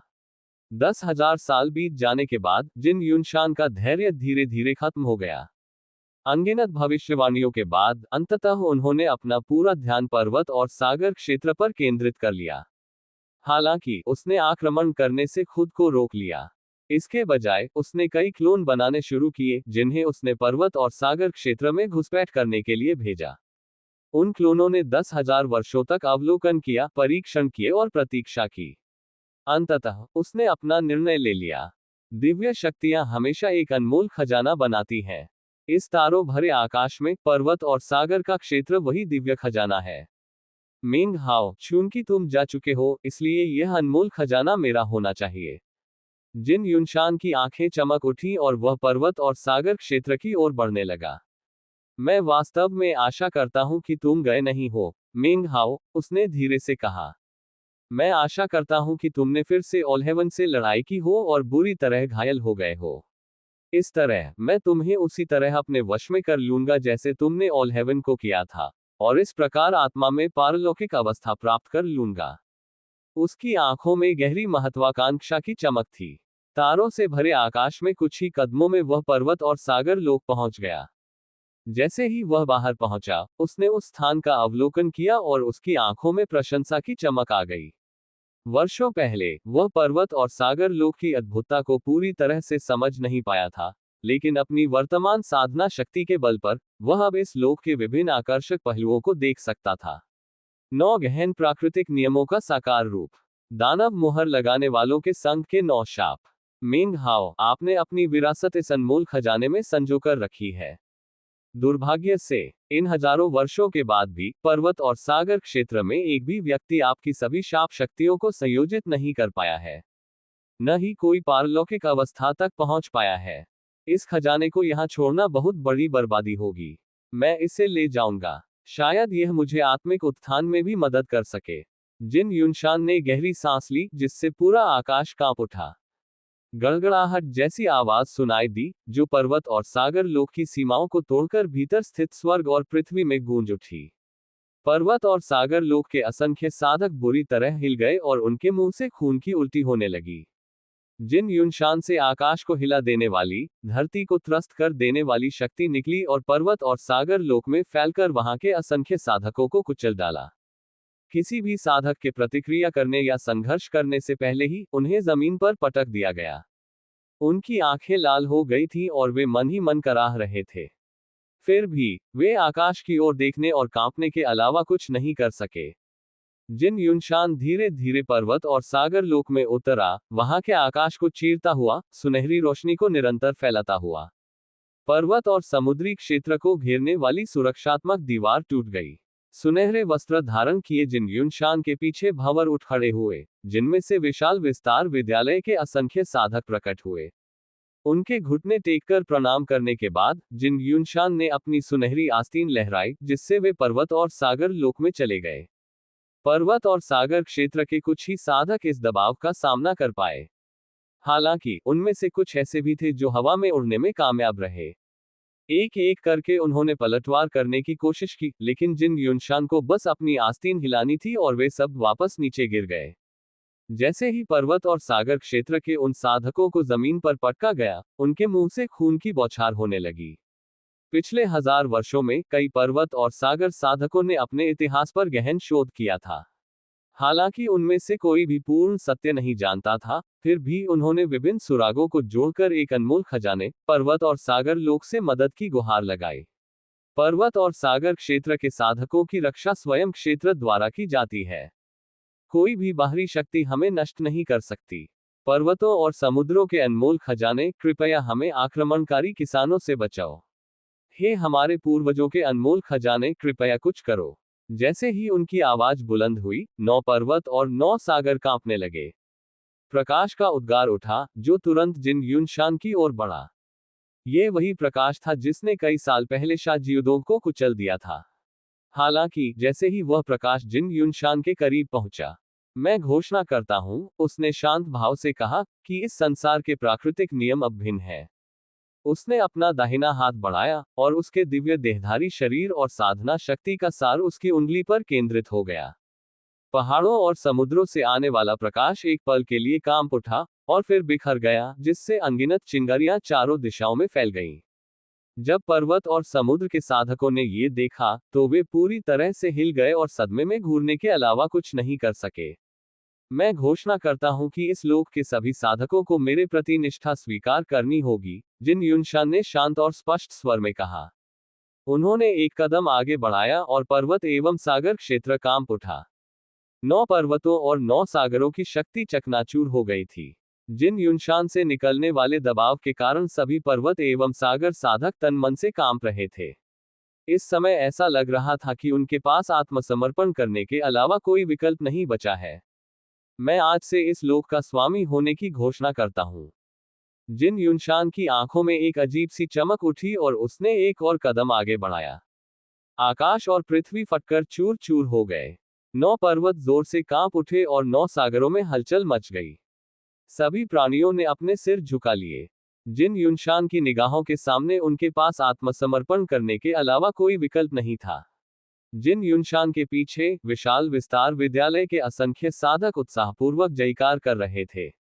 Gold ropes, gold ropes, gold ropes. उनकी चीखों से उत्पन्न ध्वनि तरंग पर्वत और सागर लोक के तारों भरे आकाश में गूंज उठी, और वही एकमात्र ध्वनि थी जिसे हर कोई सुन सकता था। जिन युनशान वहां मंडराते हुए अभूतपूर्व गौरव की अनुभूति में मग्न थे। उसके मन में वह अंततः यह अनुभव करने में सक्षम हो गया कि मिंग हाओ होना कैसा रहा होगा, तारों भरे आकाश में हर चीज को उदासीनता से नीचे देखना कैसा रहा होगा। मिंग हाओ, दुनिया तुम्हें भूल चुकी है, पर मैं नहीं भूलूंगा। आज मैं तुम्हारा पूरी तरह से सफाया कर दूंगा। मैं तुम्हारा स्थान लेकर नक्षत्रों का नया स्वामी बनूंगा। उसने अपनी आस्तीन झटक दी और 9 पर्वत और 9 सागर कांप उठे। तभी प्रथम पर्वत और सागर के भीतर से प्रथम दानव सीलिंग हेक्स की हलचल उत्पन्न हुई। जैसे ही लहरें जिन युनशान की ओर बढ़ने लगी, उसकी आंखें सिकुड़ गईं और उसने मंत्रोच्चार का इशारा किया। उसकी उंगली के इशारे से शून्य ढह गया क्योंकि वह प्रथम शाप के विरुद्ध लड़ रहा था। उसी क्षण दूसरे पर्वत और सागर से दूसरा शाप प्रकट हुआ। फिर तीसरा शाप आया और फिर चौथा। पलक झपकते ही 8 शापों की शक्ति जिन युनशान की ओर बढ़ने लगी। यह एक चकाचौंध भरा दृश्य था जो सभी जीवित प्राणियों को नष्ट करने में सक्षम प्रतीत होता था। समय विकृत हो गया, अंतरिक्ष में लहरें उठने लगी। मृत्यु आ रही थी। जिन युनशान ने अपना सिर पीछे की ओर झुकाया और जोर से हंसने लगा। मिंग हाओ, अगर तुम खुद मुझसे लड़ने आते तो शायद मुझे चिंता होती, लेकिन ये तुच्छ पर्वत और सागर क्षेत्र मुझे मारने के लिए काफी नहीं है। तोड़ो। उसकी हंसी गूंजते ही उसने अपना दाहिना हाथ आगे बढ़ाया। उसकी हथेली से सुनहरी रोशनी निकली और चारों दिशाओं में फैल गई, जिससे पूरा आकाश सुनहरा हो गया। ऊपर और नीचे सब कुछ सोने की तरह चमक रहा था। पूरी दुनिया सुनहरी हो रही थी, यहाँ तक कि 9 पर्वत और 9 समुद्र भी, और ऐसा लग रहा था मानो ये कभी बदला नहीं जा सकता। जैसे ही 8 जादुई प्रहार जिन युनशान पर आक्रमण करने लगे, वे अचानक रुक गए और बिखर गए। उसी समय जिन युनशान ने अपनी आस्तीन लहराए और अपनी दिव्य चेतना और साधना शक्ति का प्रयोग किया। उनकी असीम शक्ति का विस्फोट हुआ। उन्होंने अपनी शक्ति का पूरा उपयोग करते हुए चारों दिशाओं में सुनहरी रोशनी फैला दी। प्रथम पर्वत और सागर पूरी तरह से सुनहरे रंग में रंग गए और इसका प्रभाव तेजी से फैल गया। इसके बाद द्वितीय पर्वत और सागर का नंबर आया। फिर तृतीय और चतुर्थ पर्वत और सागर भी सुनहरे हो गए। सुनहरे वस्त्रधारी जिन युनशान की इच्छाशक्ति ने पर्वत और सागर क्षेत्र में प्रवेश कर उसे अपने अधिकार में ले लिया और उसे अपना अनमोल खजाना बना लिया। पर्वत और सागर क्षेत्र के साधक घोर निराशा में डूबे हुए थे। वे दबे हुए थे, उनकी आंखें लाल थीं, और वे पलटवार करने में पूरी तरह असमर्थ थे। 5वें, 6ठे, 7वें और 8वें पर्वत और समुद्रों के सुनहरे रंग में परिवर्तित होने से गड़गड़ाहट की आवाज सुनाई दी। जिन युनशान की हंसी पूरे क्षेत्र में गूंज उठी। ठीक इसी क्षण, बिना किसी चेतावनी के, ऊर्जा का एक शक्तिशाली विस्फोट हुआ। यह उस चीज से आया था जिस पर मिंग हाओ ने संपूर्ण 9वें पर्वत और सागर की नींव रखी थी। स्वर्ग की मुहर का जादू। जैसे ही हेक्स का विस्फोट हुआ, वो एक विशालकाय तलवार में तब्दील हो गया, जो पलक झपकते ही जिन युनशान पर टूट पड़ा। उसका चेहरा उतर गया और शरीर कांप उठा। बिना जरा भी संकोच किए उसने अपनी आस्तीन झटक दी। पल भर में वास्ट एक्सपेंस स्कूल के सभी साधक अचानक गायब हो गए। उन्हें आश्चर्य हुआ जब वे जिन युनशान के सामने फिर से प्रकट हुए, लोगों का एक विशाल समूह, जिसका उपयोग वह सील द हेवंस हेक्स नामक तलवार को रोकने के लिए कर रहा था। पल भर में जिन युनशान के सामने खड़े साधकों पर तलवार से वार होते ही दिल दहला देने वाली चीखें गूंजने लगी। वे टुकड़े टुकड़े हो गए, जिससे खून और मांस चारों दिशाओं में फैल गया और फिर पर्वत और सागर क्षेत्र पर बरसने लगा। तलवार सुनहरे वस्त्र पहने जिन युनशान की ओर चीखती हुई बढ़ती रही। उसकी खोपड़ी पूरी तरह सुन्न हो गई थी। ट्रांसेंडिंग के बाद ये पहली बार था जब उसने इस तरह के गंभीर खतरे का अनुभव किया था। असंभव। मैं यह मानने से इनकार करता हूं कि मैं तुम्हारे इस जादुई हथियार का मुकाबला नहीं कर सकता, मिंग हाओ। क्रोध से दहाड़ते हुए जिन युनशान ने एक मंत्रोच्चार किया और फिर अपनी उंगली हिलाई। गड़गड़ाहट की आवाजें गूंजी और उसके सामने एक विशाल कछुए का खोल प्रकट हुआ। यह विशाल विस्तार विद्यालय का अनमोल खजाना था, जिसका उपयोग अब तलवार को रोकने के लिए किया जा रहा था। बूम! वास्ट एक्सपेंस स्कूल का अनमोल खजाना, कछुए का खोल, टुकड़ों में बिखर गया। उसी समय आती हुई तलवार धुंधली सी दिखने लगी। आखिरकार तलवार को मिंग हाओ स्वयं नहीं चला रहा था, ये तो केवल जादुई वस्तु की शक्ति थी, और जाहिर तौर पर इसकी कुछ सीमाएं थीं। जिन युनशान की आंखों में उत्साह की चमक थी, और थोड़ी सी क्रूरता भी झलक रही थी। वह पीछे हट गया और अपनी आस्तीन हिलाकर अनेक लोकों, भूभागों और ग्रहों को प्रकट किया, ताकि वे तलवार को रोककर उसकी रक्षा कर सकें। आकाश और पृथ्वी कांप उठे। तारों से भरा आसमान हिल गया। दुनिया तबाह हो गई, ग्रह चकनाचूर हो गए और जमीन के टुकड़े आग की लपटों में घिर गए। हालांकि तलवार धीरे धीरे धुंधली होती जा रही थी, यहां तक कि लगभग दिखाई देना बंद हो गई। अंततः जिन युनशान की साधना शक्ति में अलौकिक शक्ति का विस्फोट हुआ। दहाड़ते हुए उसने पीछे हटना बंद कर दिया और तलवार का सामना करने के लिए आगे की ओर छलांग लगाई। जैसे ही दोनों आमने सामने आए, तलवार लुप्त हो उठी और अनगिनत टुकड़ों में बिखर गई। फिर भी वह जिन युनशान के शरीर से होकर गुजर गई। यहां तक कि उसका अलौकिक शारीरिक आवरण भी उसे रोक नहीं सका। उसके मुंह से खून की बौछार निकली और उसकी एक भुजा पूरी तरह से कट गई। इसके बाद उसका शरीर कांपने लगा और फिर टुकड़ों में बिखर गया। अब सिर्फ उसका सिर ही बचा था। फिर भी वह जोर जोर से हंस रहा था। अचानक ही उसका शरीर फिर से जुड़ गया और पूरी तरह से ठीक हो गया। वह बेहद कमजोर लग रहा था, उसका चेहरा बुरी तरह पीला पड़ गया था।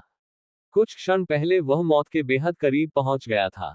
अगर तलवार समय रहते गायब न हो जाती तो वह शरीर और आत्मा दोनों से नष्ट हो जाता। अब यह मानते हुए कि उसने पर्वत और सागर क्षेत्र के अनमोल खजाने को हरा दिया है, वह हंसा और अपनी आस्तीन लहराई, जिससे नौवें पर्वत और सागर की ओर सुनहरी रोशनी फैल गई। कुछ ही क्षणों में ऐसा लगा मानो नौवां पर्वत और सागर पूरी तरह से सुनहरे रंग में परिवर्तित हो जाएंगे। पर्वत और सागर क्षेत्र के साधक घोर निराशा में डूब गए, उनका संसार क्षत विक्षत हो गया।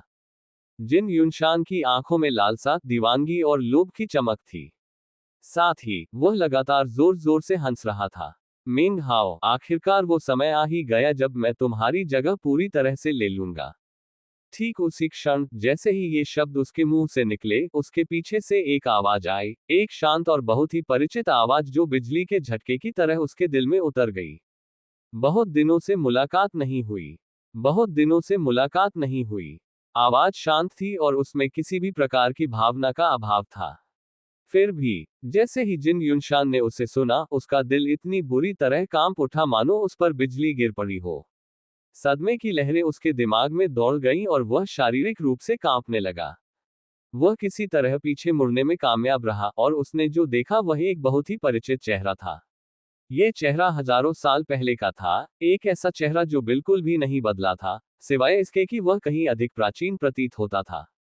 जैसे ही जिन युनशान की नजर उस पर पड़ी, उसका दिल मानो फट जाएगा और उसका दिमाग चकरा गया। अपनी मौजूदा साधना के स्तर के बावजूद वह मिंग हाओ की शक्ति का अंदाजा नहीं लगा पा रहा था, जो मानो मानो तारों भरे आकाश में समाहित हो गया हो। वह पूरी तरह से अथाह थे और परिणामस्वरूप असीम रूप से रहस्यमय थे। इससे एक घुटन भरा दबाव उत्पन्न हुआ जिसने जिन युनशान को बीते समय के मिंग हाओ की याद दिला दी और यह सोचने पर मजबूर कर दिया कि उनकी उपस्थिति में खड़े होने पर कैसा महसूस होता था। जिन युनशान कांप उठी, फिर रुक रुक कर बोलने लगी। तुम सच में, तुम अभी भी यहाँ हो। मैं केवल वही एक व्यक्ति था जो वास्तव में मिंग हाओ को देख सकता था। पर्वत और सागर क्षेत्र के साधक उसे नहीं देख सकते थे। उन्होंने केवल जिन युनशान को मृत्यु के समान पीले चेहरे के साथ पीछे मुड़ते हुए देखा। मैं मरा नहीं हूं, मिंग हाओ ने शांत भाव से कहा। न ही मेरा ऑल हेवन से कोई और युद्ध हुआ, और मैं निश्चित रूप से इस आकाश को छोड़कर नहीं गया हूं। हालांकि उसकी निगाहें शांत थीं, जिन युनशान को ऐसा लगा जैसे बिजली की बौछार उसके दिमाग पर पड़ी हो, उसके दिव्य शरीर को चकनाचूर कर दिया हो और उसकी दिव्य साधना शक्ति को चूर चूर कर दिया हो। उसके मुंह से खून की बौछार निकली और वह कड़वाहट भरी हंसी हंसते हुए पीछे हटने लगा। उसकी आंखों में पागलपन झलक रहा था और उसने अपना सिर पीछे की ओर झुकाकर दहाड़ मारी। असंभव, तुम अभी भी यहाँ कैसे हो सकते हो? ये कैसे संभव है? हजारों साल बीत चुके हैं। बाकी सब मर चुके हैं। यह असंभव है कि तुम अभी भी यहाँ हो। तुम अभी तक क्यों नहीं गए? तुम क्यों नहीं चले गए? ये तारों भरा आकाश कितना छोटा है। ब्रह्मांड कितना विशाल है। तुम अभी तक क्यों नहीं गए? मैं इस तारामंडल का स्वामी होना चाहिए। मैं पारलौकिक अवस्था में पहुंच चुका हूं। तुम अभी भी यहाँ क्यों हो? जिन युनशान गुस्से से पागल हो रहा था। उसका पागल न होना नामुमकिन था। उसने अपनी साधना को आज तक जारी रखने के लिए अकल्पनीय कीमत चुकाई थी, और अब वह पारलौकिकता की ओर आधा कदम से भी अधिक बढ़ चुका था। उसने कभी कल्पना भी नहीं की थी कि मिंग हाओ अचानक किसी भयानक बुरे सपने की तरह प्रकट हो जाएगा। अच्छा, जब तुम यहाँ हो ही, तो मैं तुम्हें युद्ध के लिए चुनौती देता हूँ। क्रोध से दहाड़ते हुए, बाल पूरी तरह बिखरे हुए, उसकी मानसिक क्षमता चकनाचूर हो गई। उसने अपने अलौकिक शारीरिक शरीर और साधना आधार की पूरी शक्ति का उपयोग किया, और प्रकाश की एक चमकदार किरण में परिवर्तित हो गया जो सीधे मिंग हाओ की ओर बढ़ी। जिन युनशान की आंखें एकदम लाल थीं, वो पूरी ताकत से हमला कर रहा था। यह ऐसा हमला था जिसमें या तो वह सफल होकर जिंदा बच जाता, या फिर कोशिश करते हुए मर जाता। वह जिस स्तर की ऊर्जा का इस्तेमाल कर रहा था, वह अभूतपूर्व था, और इससे उसकी आत्मा भी उच्च स्तर पर पहुंच गई। उसने अपनी अद्भुत युद्ध क्षमता से मेंग हाओ की ओर तेजी से बढ़ना शुरू कर दिया। पूरे समय मेंग हाओ का चेहरा एकदम शांत था। उसने अपना दाहिना हाथ उठाया और एक उंगली आगे बढ़ाई। पल भर में उसके सामने सब कुछ एकदम शांत हो गया, यहाँ तक कि जिन युनशान भी स्थिर हो गया। मेंग हाओ के लिए जिन युनशान एक ऐसे बच्चे की तरह था जो मक्खन काटने वाले चाकू को लहरा रहा हो। शांत हो जाओ, उसने हाथ नीचे करते हुए कहा। जैसे ही उसने ऐसा किया, सब कुछ सामान्य हो गया। जिन युनशान कांप रहा था और खून की उल्टी कर रहा था। सदमे और अविश्वास से भरा हुआ वह गुस्से से मेंग हाओ की ओर देख रहा था। उसके पास ये स्वीकार करने के अलावा कोई विकल्प नहीं था कि मेंग हाओ की शक्ति उसकी कल्पना शक्ति से भी कहीं अधिक थी।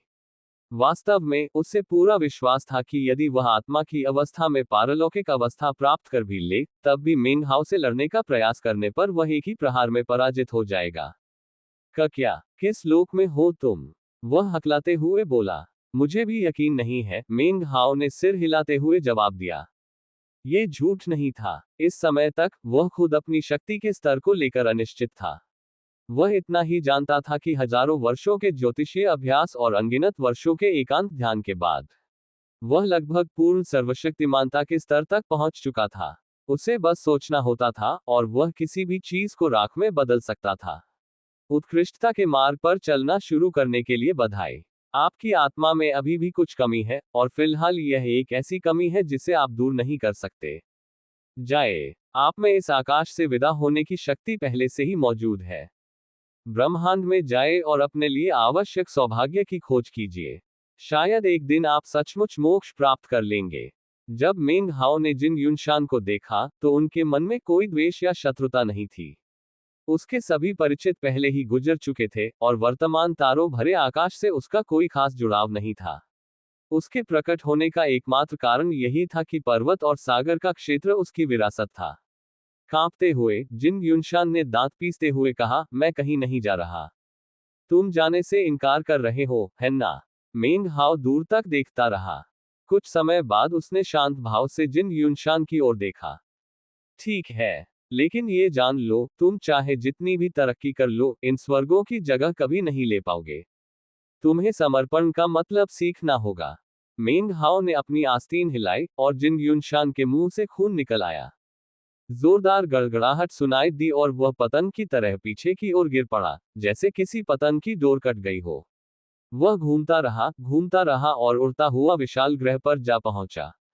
जब वह अंततः रुका, तो उसने अपने कान में मेंग हाओ की शांत आवाज सुनी, अगले 1 लाख वर्षों तक अपना चेहरा मत दिखाना। जिन युनशान के शरीर में एक कंपकंपी दौड़ गई, और कुछ क्षण पहले तक उसके भीतर भरा सारा साहस चकनाचूर हो गया। वह मेंग हाओ के इस तारों भरे आकाश को छोड़ने के सुझाव को ठुकरा सकता था, लेकिन वह 1 लाख वर्षों के कारावास की सजा को अस्वीकार नहीं कर सकता था। क्यों? मैं लगभग पुनर्तः पारलौकिक अवस्था में पहुंच चुका हूं। मुझे इस तारों भरे आकाश का स्वामी होना चाहिए। फिर भी ऐसा लगता है जैसे मैं अभी भी अतीत में फंसा हुआ हूं। कड़वाहट और आक्रोश से भरा जिन युनशान दांत पीसते हुए एकांत ध्यान में लीन हो गया। पर्वत और सागर लोक का संकट सुलझ गया। वह तुरंत अपने सामान्य रंग में लौट आया। सब कुछ इतनी जल्दी हुआ कि पर्वत और सागर लोक के साधक अवाक रह गए। उन्हें ठीक से पता नहीं था कि क्या हुआ था, लेकिन उन्होंने देखा कि किसी अदृश्य शक्ति ने अत्यंत शक्तिशाली जिन युनशान को एक आवारा कुत्ते की तरह भगा दिया। कई तरह की अटकलें और कहानियां फैलने लगी। मेंग हाओ ने पर्वत और सागर क्षेत्र के चारों ओर देखा, और फिर उससे बाहर की ओर देखा। उसकी निगाह तारों से भरे आकाश को भेदती हुई विशाल विस्तार के बाहर के क्षेत्र में आकर ठहर गई। उसकी निगाह तीक्ष्ण, गहरी, गंभीर और जुनून से भरी हुई थी। वह एक ऐसे दिव्य प्राणी के समान था जो अंततः नींद से जाग उठा हो। हे स्वर्ग, उसने मंद स्वर में कहा, हमारे अंतिम युद्ध का समय आ गया है। तुम हजारों वर्षों से मुझसे छिपते रहे हो, और मैं भी। अब हिसाब बराबर करने का समय आ गया है। उसकी आंखों में बर्फीली घातक मंशा झलक रही थी, जैसे ही उसने एक कदम आगे बढ़ाया। उसे एक कदम ने उसे शून्य से गुजरते हुए तारों भरे आकाश के बाहर पहुंचा दिया। अंतिम युद्ध शुरू होने ही वाला था। उस विशाल भूभाग के बाहर सब कुछ वैसा ही दिख रहा था जैसा पिछले दसियों हजार वर्षों से था। अंतहीन खंडहर चारों दिशाओं में फैले हुए थे, जो अतीत की शान के अवशेष थे। हालांकि उन सभी खंडहरों के बीच एक स्थान ऐसा था जो रेगिस्तान में नखलिस्तान जैसा था। यह बहुत बड़ा नहीं था, केवल एक पहाड़ के आकार का था। यह स्पष्ट था कि यह स्थान कभी एक संप्रदाय था और खंडहर अवस्था से पुनर्जीवित किया गया था। यहाँ पूर्णतः सन्नाटा छाया हुआ था। पहाड़ पर खूबसूरती से सजी इमारतें दिखाई दे रही थीं, लेकिन वे खाली थीं। हालांकि एक लकड़ी की संरचना ऐसी थी जिसमें एक शव पड़ा हुआ था। यह एक महिला का शव था जो बहुत पहले ध्यान में लीन हो चुकी थी। मेंग हाओ शव के सामने लकड़ी की संरचना के अंदर प्रकट हुआ। वह अमर बाई वुचेन था। मेंग हाओ द्वारा विशाल विस्तार के बाहर की सच्चाई बताने के बाद भी उसने वहां भेजे जाने की गुहार लगाई थी। वह अपनी भ्रामक यादों से ग्रस्त थी और इसलिए मेंग हाओ ने उसे यहां भेज दिया, इस वादे के साथ कि यदि वह कभी वापस लौटना चाहे तो उसे केवल उसका नाम लेना होगा। उसके बाद के हजारों वर्षों में उसने कभी उसे पुकारा नहीं। विशाल विस्तार के बाहर सन्नाटा और धूल देखकर उसे अपनी यादों में बसे घर की याद आए और वह उसी संप्रदाय में वापस लौट आए। उसने उसे साफ किया और उसे उसी रूप में बहाल किया जैसा उसे याद था, और फिर वहां चुपचाप अकेले रहने लगी। अंततः वह ध्यान में लीन होकर एकांतवास में चली गई। मेंग हाओ काफी देर तक बाई वुचेन के शव को देखती रही। फिर वह मुड़ी और चली गई। उसने अपना फैसला कर लिया था। शायद अंत में वह बस इस बात से खुश थी कि उसे उस जगह पर मरने का मौका मिला जिसे वह याद करती थी। पर्वत से निकलने के बाद मेंग हाओ विशाल विस्तार के बाहर तारों भरे आकाश में विचरण करता हुआ ऊंचे स्तंभों के पास पहुंचा। वहां उसकी आंखें तेज रोशनी से चमक उठी और वह ओलहेवन को मारने के बारे में सोचने लगा। वह जानता था कि उसके पास सफल होने का केवल एक ही मौका है। यदि वह ओलहेवन को मारने में कामयाब हो जाता है तो वह श्राप को तोड़ने का रास्ता खोजने का प्रयास जारी रख सकेगा। यदि वह असफल हो जाता है तो भूत, शैतान और ईश्वर की तरह वह भी अस्तित्व में रहने के योग्य नहीं रहेगा। बाहर आओ, उसने धीमी आवाज में कहा। हम इस लड़ाई को बहुत लंबे समय से टालते आ रहे हैं। हालांकि उसकी आवाज बहुत तेज नहीं थी, फिर भी विशाल आकाश में फैली उसकी आवाज गूंज उठी। लहरें फैल गईं, एक ऐसा तूफान जिसने आकाश को ऐसे हिला दिया मानो वह केवल पानी हो। कुछ देर बाद दूर से एक हल्की आह सुनाई दी। एक महिला मुस्कुराते हुए और पारदर्शी बैंगनी रंग का वस्त्र पहने हुए बाहर निकली। मेंग हाओ को यह देखकर जरा भी आश्चर्य नहीं हुआ कि वह कौन था। भाई मेंग, क्या मैंने नहीं कहा था कि हम फिर मिलेंगे? हालांकि वह बहुत तेजी से चलती हुई नहीं लग रही थी, लेकिन कुछ ही कदमों में वह सीधे मेंग हाओ के सामने आ गई। वहां वह खड़ी थी, उसके चेहरे पर एक चमकदार मुस्कान थी। वह कोई और नहीं बल्कि हान बेई थी। मैं परमेश्वर की पुत्री हूं और तुम उसके पुत्र हो, उसने कोमल स्वर में कहा। हमारा साथ होना नियत है। हमारा इस आकाश के स्वामी को जन्म देना नियत है, परमेश्वर के सबसे शक्तिशाली और परम स्वरूप को जन्म देना नियत है। तुम आज्ञा मानने से इनकार क्यों करते हो? उसकी निगाहें तालाब में उठने वाली लहर की तरह कोमल थी। मेंग हाओ ने पीछे मुड़कर उसे देखा और मुस्कुराया। तुम कौन से ओलहेवन ट्रांसफॉर्मेशन से हो? हान बेई ने भौहें चढ़ाई। जब उसने कोई प्रतिक्रिया नहीं दी तो उसने अपनी आस्तीन लहराई और उसकी ऊर्जा पूरी तरह से दबंग अंदाज में उमड़ पड़ी। हे सर्वशक्तिमान ईश्वर, उसने बर्फ जैसी ठंडी आवाज में कहा, मैं आपकी शक्ति का सम्मान करता हूं। लेकिन सम्मान आपसी होना चाहिए। आप मेरे प्रति सम्मान कहाँ रखते हैं? उसकी आवाज गरज की तरह थी, इतनी शक्ति से गूंजी कि तारों से भरा आकाश कांप उठा, मानो ढहने वाला हो। हान बेई की आंखों में एक चमक आ गई। उसके चेहरे पर मौजूद सारी कोमलता गायब हो गई और उसकी जगह एक बर्फीली चमक ने ले ली। मैं 8वीं रूपांतरण हूं, उसने कहा। इतना कहकर उसने हाथ बढ़ाकर उंगली हिलाई। पल भर में उसके और मेंग हाओ के बीच का खालीपन विकृत हो गया। उसी समय मेंग हाओ गायब हो गया और एक क्षण बाद हान बेई के ठीक सामने प्रकट हुआ। उसने भी हाथ बढ़ाकर उंगली हिलाई। उनकी उंगलियां छू गईं और एक ऐसी गड़गड़ाहट गूंजी जो आकाश को नष्ट कर सकती थी और धरती को चूर चूर कर सकती थी। मेंग हाओ के चेहरे पर कोई भाव नहीं बदला, लेकिन हान बेई का चेहरा बदल गया और वह अनजाने में पीछे गिर पड़ी। उसके शरीर के अलग अलग हिस्सों में विस्फोट होने लगे और गड़गड़ाहट गूंजने लगी।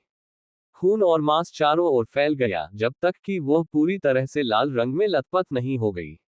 उसका रूप भयावह, क्रूर और डरावना था। मेंग हाओ, वह चीखी और खून जैसे लाल रंग की प्रकाश किरण में बदल गई, जो मेंग हाओ की ओर तेजी से बढ़ी। पास आते ही उसने उसे पकड़ने के लिए हाथ बढ़ाया। मेंग हाओ के चारों ओर का शून्य बिखरने से गड़गड़ाहट की आवाजें सुनाई देने लगी।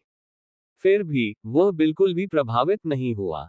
उसने हान बेई को ठंडेपन से देखा, फिर अपना हाथ बढ़ाया, जिससे एक भयंकर तूफान उठा और उससे टकरा गया। हान बेई की आंखें सदमे से चौड़ी हो गईं।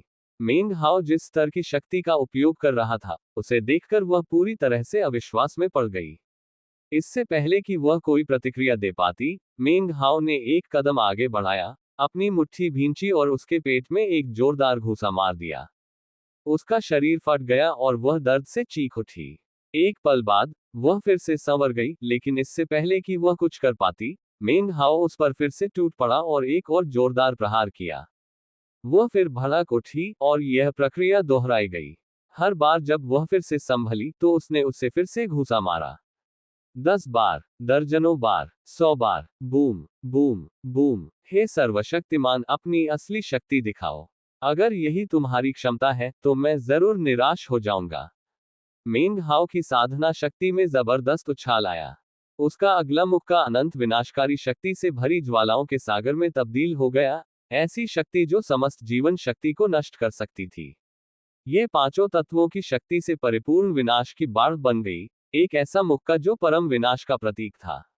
एक जोरदार धमाके की आवाज सुनाई दी और हान बेई के शरीर के अनगिनत टुकड़े खून और मांस के साथ चारों ओर बिखर गए। उसके शरीर के टुकड़ों में व्याप्त 5 तत्वों की शक्ति के कारण उसका फिर से जुड़ना बहुत मुश्किल था। मेंग हाओ के शब्द अभी हवा में गूंज ही रहे थे कि हान बेई के खून से लथपथ अवशेषों से एक और आवाज सुनाई दी। हालांकि यह आवाज हान बेई की नहीं थी। यह अस्पष्ट, बल्कि धुंधली थी, फिर भी इसने पूरे तारों भरे आकाश को भर दिया। मेंग हाओ, 8वां सर्वस्वरूप रूपांतरण, आदिम रूपांतरण है। अनगिनत वर्षों पहले आदिम काल में मेरे तारामंडल में प्रथम पारलौकिक वह था जिसे मैंने भूत का नाम दिया था। प्रकट हो। गड़गड़ाहट। जैसे ही ऑल हेवन की आवाज गूंजी, खून के टुकड़े और खून की बूंदें राख में बदल गईं और पूरी तरह से गायब हो गईं। दूर से नीले बैंगनी रंग की एक प्रकाश किरण प्रकट हुई, जो अविश्वसनीय गति से आगे बढ़ रही थी। जब तक मेंग हाओ ने मुड़कर देखा, वह ठीक उसके सामने थी। एक उंगली दिखाई दी, जो तेजी से उसकी छाती की ओर बढ़ रही थी। इससे पहले कि वह उसे छू पाती, मेंग हाओ की दांव आंख खुल गई, जिससे प्रकाश का एक तेज धमाका हुआ जो उंगली से टकराया। एक जोरदार धमाका गूंजा और मेंग हाओ पीछे की ओर लड़खड़ा गया। उसका पूरा शरीर कांप रहा था और चेहरा लाल हो गया था। जब उसने ऊपर देखा, तो उसकी आंखों में तीखी रोशनी चमक रही थी और युद्ध करने की तीव्र इच्छा थी। मैं यही तो कह रहा हूं, उसने धीरे से कहा। कुछ भी मत छिपाना, ये लड़ाई मौत तक चलेगी। उसके सामने एक आकृति प्रकट हुई, जिसे वह बहुत अच्छी तरह जानता था। वह लंबे भूरे बालों वाला एक अधेड़ उम्र का आदमी था। उसने भूरे रंग का चोला पहना हुआ था और मेंग हाओ को देखते हुए वह तिरस्कार का भाव लिए खड़ा था। उसके चारों ओर दिव्य आभा थी, और गहन अवलोकन से पता चला कि यह कुछ असाधारण थी। वास्तव में, ये पूर्वजों के लोक में प्रवेश करने का आधा कदम था, ठीक वैसे ही जैसे वर्षों पहले मेंग हाओ की आभा थी। वास्तव में, यह आभा उससे भी अधिक रहस्यमय थी। ये व्यक्ति कोई और नहीं बल्कि वही व्यक्ति था जिसे मेंग हाओ ने सबसे पहले वास्ट एक्सपेंस स्कूल के कब्रिस्तान में देखा था। Patriarch vast expense. वह इस तारामंडल में पारलौकिक अवस्था प्राप्त करने वाला पहला व्यक्ति था, वह व्यक्ति जिसे स्वर्ग ने भूत का नाम दिया था। उसका चेहरा भावहीन था, लेकिन उसकी आंखों में जरा भी बुद्धिमत्ता नहीं झलक रही थी। उससे निकलने वाला दबाव ऐसा लग रहा था मानो पूरे आकाश को स्तब्ध कर दे, और उसके पीछे एक विशाल, मायावी आकृति थी, जो अत्यंत क्रूर और प्रेतवादित आभा से परिपूर्ण थी। उसमें असीम गरिमा थी, मानो वह सभी भूतों का सम्राट हो। ऑल हेवन का 8वां रूपांतरण, आदिम रूपांतरण, एक ऐसी महान जादुई शक्ति थी जिसका उपयोग केवल ऑल हेवन का वास्तविक स्वरूप ही कर सकता था। यह एक ऐसा दांव था जिसे एक साधारण क्लोन प्रकट नहीं कर सकता था। इसने उसे अपनी स्मृतियों में विद्यमान आकाश के सबसे शक्तिशाली विशेषज्ञों की प्रतिकृति बनाने की क्षमता प्रदान की। पहला प्रतिरूप हान बेई था, जो वैसे तो बहुत शक्तिशाली नहीं था, लेकिन मेंग हाओ से उसका गहरा संबंध था। अब मेंग हाओ की भयानक शक्ति को देखने के बाद ऑलहेवन ने एक पल भी संकोच नहीं किया और अपने 8वें रूपांतरण की पूरी शक्ति का उपयोग करके भूत का प्रतिरूप बना दिया। इस तारामंडल के प्रथम पारलौकिक ने क्षण भर के लिए मेंग को ठंडे भाव से देखा, फिर अचानक एक कदम आगे बढ़ाया। अविश्वसनीय गति से उनकी दाहिनी तर्जनी उंगली मेंग हाओ के माथे की ओर बढ़ी, जहां उनकी दावांख स्थित थी। मेंग हाओ के पास बचने का समय नहीं था, इसलिए उसने कोशिश भी नहीं की। जैसे ही उंगली उसकी दावांख में घुसी और उसे तीव्र दर्द हुआ, उसके दाहिने हाथ ने मंत्रोच्चार का संकेत देते हुए 8वां दानव संवरण मंत्र चलाया। भूत पर एक संवरण चिन्ह बन गया और उसी समय मेंग हाओ के चेहरे से खून बहने लगा। जादू के प्रभाव से भूत का शरीर और आत्मा जकड़ गए और वह वहीं रुक गया। मेंग हाओ की वर्तमान साधना को देखते हुए 8वां संवरण मंत्र ऐसा था जिससे कुछ ही लोग अप्रभावित रह सकते थे। जैसे ही घोस्ट अपनी जगह पर स्थिर हो गया, मेंग हाओ तेजी से आगे बढ़ा, उसे पटक दिया और साथ ही पहले अपनी उंगली से, फिर अपनी मुट्ठी से लगातार 3 वार किए। भूत के सीने के धंसने से उसके मुंह से खून की बौछार निकली। उसकी एक उंगली और दोनों मुट्ठियां उसके माथे पर थीं, जो तुरंत चकनाचूर हो गया। हालांकि उसकी आंखों में वही घृणा पहले जैसी ही बनी रही, जिससे मेंग हाओ का दिल जोर से धड़कने लगा। इसी क्षण 30,000 मीटर ऊंचे विशालकाय भूत सम्राट ने अचानक पूर्ण रूप धारण कर लिया। अत्यंत क्रूर रूप में वह मेंग हाओ की ओर झपटा, मानो उसे खा जाना चाहता हो। मेंग हाओ के मन में एक भयंकर संकट का एहसास छा गया। वह समझ गया था कि अगर यह भूत सम्राट सचमुच उस पर हमला करने में कामयाब हो गया, तो भले ही वह मारा न जाए, लेकिन वह निश्चित रूप से युद्ध हार जाएगा। और अगर वह युद्ध हार गया, तो वह फिर कभी ऑलहेवन से लड़ने की अपनी योग्यता खो देगा। निश्चित रूप से ऑलहेवन ये सब जानबूझकर कर रहा था, ताकि मेंग हाओ अपनी ज्यादा से ज्यादा जादुई शक्तियों का इस्तेमाल करे। दरअसल वह मेंग हाओ को अपना सबसे भयानक जादू, सील द हेवंस हैक्स, इस्तेमाल करने के लिए मजबूर करना चाहता था। अगर मेंग हाओ ऐसा करता, तो ऑलहेवन उसे दोहरा सकता था, और इस तरह उसे फिर कभी उससे डरने की जरूरत नहीं पड़ती।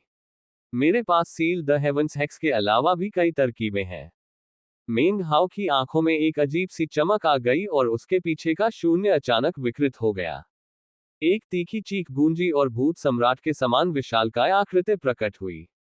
उसकी त्वचा हरी थी और एक अकेला भयानक सींग था। उसमें विस्फोटक राक्षसी ऊर्जा और आकाश को हिला देने वाली, पृथ्वी को चीर देने वाली ऊर्जा थी। यह मेंग हाओ का जीवन सार रूप था, उसकी साधना का आधार, दानव सम्राट। जब दानव सम्राट प्रकट हुआ, तो उसने तुरंत भूत सम्राट से युद्ध करना शुरू कर दिया।